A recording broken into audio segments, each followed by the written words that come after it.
Welcome to Tuesday Horror Tales. I'm your host, Prajna. Tonight, I shall read out to you all The Tail Light by F.R Corson. Dead men sometimes do tell tales, said the quiet man in the corner, looking up from his book at a pause in the smoke-room conversation. Every night, since the Rampura had left Bombay, he had sat silent in his corner, had smoked one cigar and drunk one peg before retiring at 10:30 to his cabin. Tall, spare and white-bearded, he was a noticeable figure in an age of smooth chins, and though unknown to most of his fellow passengers, his seat at the captain's table and the deference shown to him by the officer marked him out as a person of consequence. Sometimes, he went on, while the smoke room listened attentively, sometimes they are permitted to return and to communicate with us, as I have a good reason to know. Donald Mackenzie, Bara Sahib of Bryce and Mackenzie, whispered, a Calcutta merchant, to his neighbor. He comes out for 3 months every cold weather. Will you not let us hear the story, Mr. Mackenzie? Asked the High Court judge, voicing the general desire. I'm afraid that I, for my part, am not a believer in the supernatural, but I am open to conviction. Mackenzie put down his book, looked at his watch, and carefully lit a fresh cigar before replying. When I was a young man, I was also of the same opinion. Sir George, I did not believe in the supernatural and laughed at the old men with their tales of wraiths and second sight. Well, I know better now. The old men were right. It happened 30 years ago when I was an engine driver on the Bengal and Bihar Railway, and had only been in the country for a few years. I had recently been put on passenger work and was driving the Benares mail between Howrah and Mughalsarai, up one night and down the next. One stormy night in the rain, I had left Howrah up to time and was running through the rocky hills beyond Asansol. It was a wild, wet night of pouring rain. The monsoon rode across the open country and drove in gusts against the windows of the cab, making it very difficult to see the signals. We had passed Madhupur and were climbing the long gradient beyond when I caught sight of a red light far ahead, where no light should have been. This section of the line had been the scene of several accidents. It was said to have been badly built in the beginning, and we drivers were always on the alert until clear of it. Shutting off steam, I ran slowly towards the light, which presently resolved itself into a red lamp, carried by a white-clad figure standing in the middle of the track. As the locomotive came to a stand, I leaned from the cab and shouted to the stranger to tell me what the matter was. There was no reply. The man, a European in a soiled white uniform, gazed at me in silence. In the glare of the headlight, his face looked white and drawn. The drill coat, sodden with rain, clung closely to his spare figure, and I saw with somewhat of a shock that his right arm was missing. He had set down the red lamp between the metals, but made no attempts to move, so I jumped down from the cab and went forward to meet him. But the sleepers were slippery with rain. I missed my footing and fell heavily.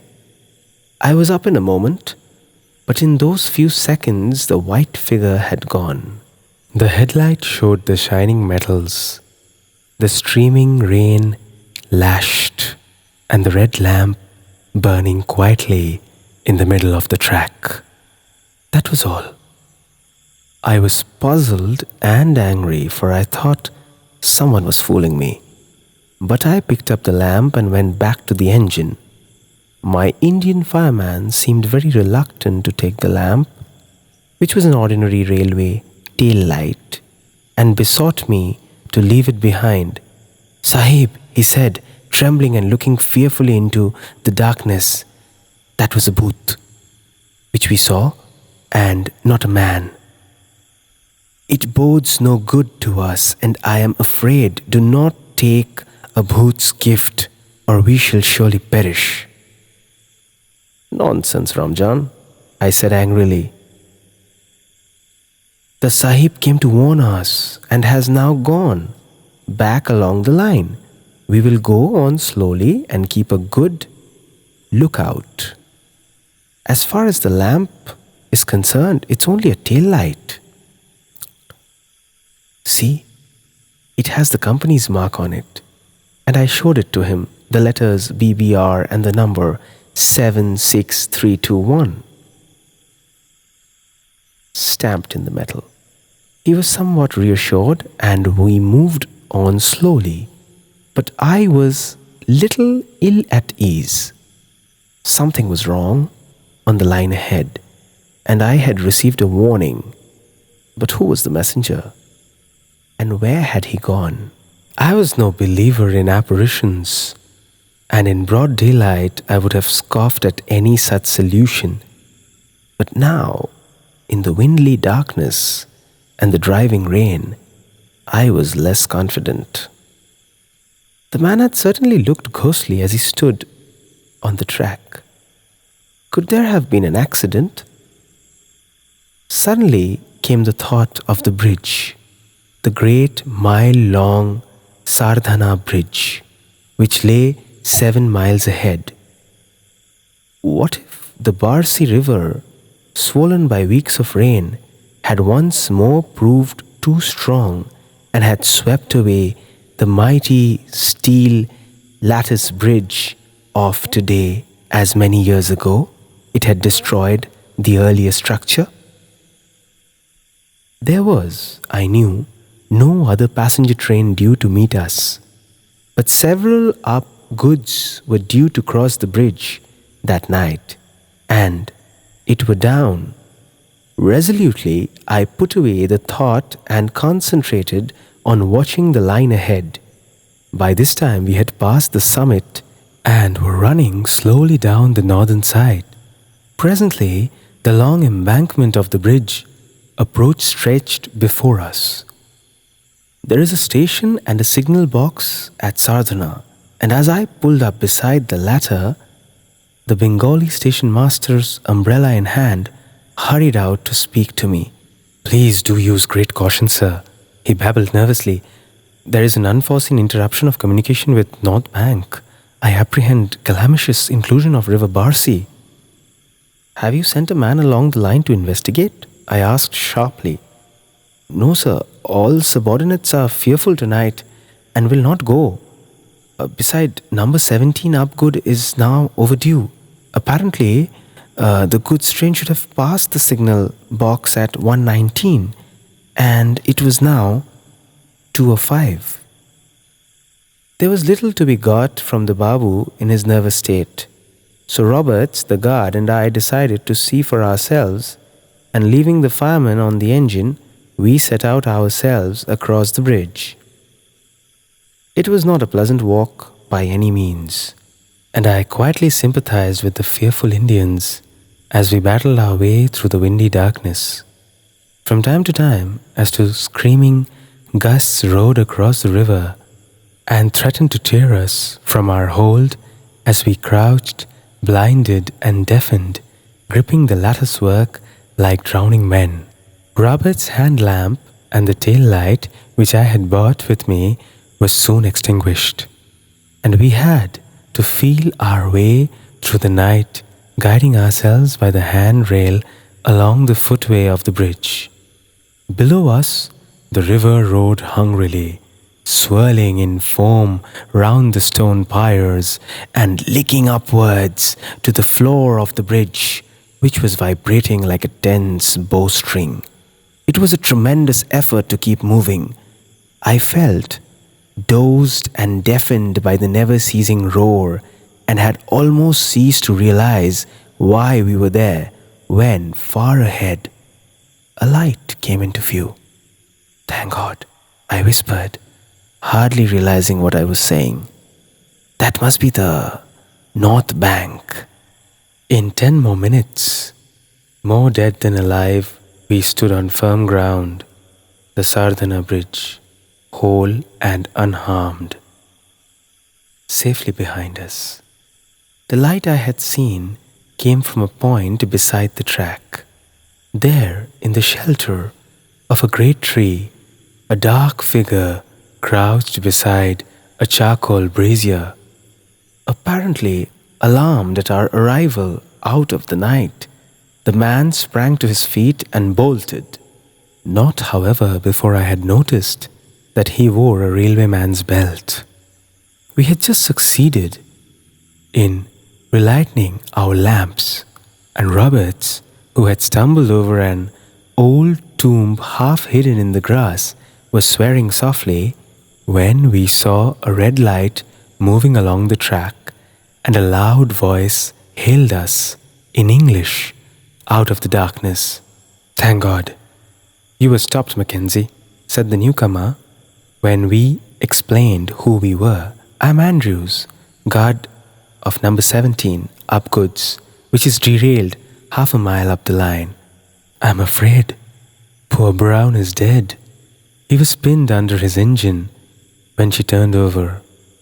Ahmed Ali, his fireman, jumped clear and is unhurt, so I sent him off to stop you out of his wits.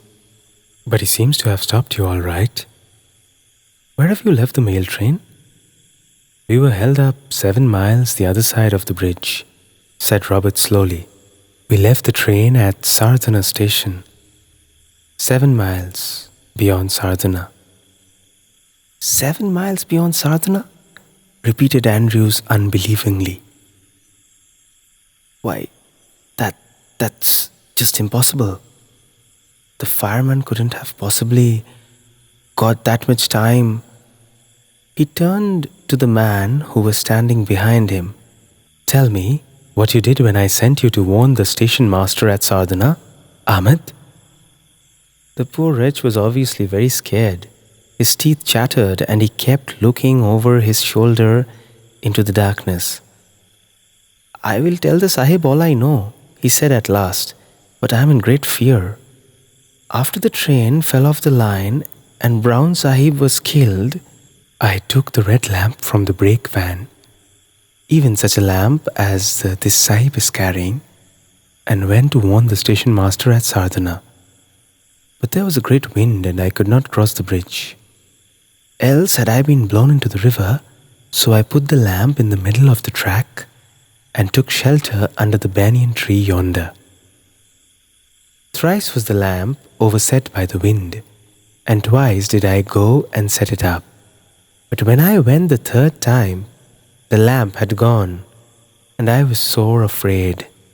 Without doubt it was a bhoot that took it, and men do not fight with bhoots. Then after a long time came these 2 sahibs out of the night, and I was afraid and ran away. While the man was telling his story, I had been thinking of Brown lying dead under his engine, and suddenly I had an idea. "Is this the missing lamp?" I asked, handing the fireman the one I was carrying. The man examined it for a moment, and I saw his hands tremble. "Allah be praised," he exclaimed at last. "Without a doubt, it is the very lamp. I remember the twisted wire. But where did the Sahib find it?" Then I told Andrews how it had come to be in my possession, and of my strange encounter with the silent figure in white. At first he was inclined to be skeptical, but at examining the lamp, his tone changed. "Ahmed is right," he said, "for I remember the number of my lamp, and it was 76321. There is no possible doubt that this is the tail light of the wrecked train, but how it came to be where you found it is a mystery." What is your theory, Mackenzie? My theory is that Brown was trying to save the mail train and that it was his ghost I saw. But Brown is not a one-armed man, objected Andrews, rather taken aback at my suggestion. Is it not conceivable that he lost an arm in the wreck? I rejoined, maybe, but why should he go 7 miles up the line to stop you? No, I can't accept your theory, Mackenzie. It's too far-fetched. But it is time we thought about getting word through for a breakdown train. Do you feel like crossing the bridge again tonight? We'll wait till it is light before we cross, said I. By now the storm was over, the rain had ceased, and dawn was at hand. We could distinguish the outline of the bridge against the sky, and as soon as it was light enough to think of crossing, Roberts and I left Andrews to return to his train and started out towards the bridge. The river was as high as ever, a turbid, muddy, mile-wide torrent bearing on its surface trees, houses, animals, all flotsam. Stranded against the third pier of the bridge was a mass of wreckage, from which projected beams and girders, evidently the remains of a considerable structure which had been washed down the river. We were hazarding guesses as to its nature when Robert stopped suddenly.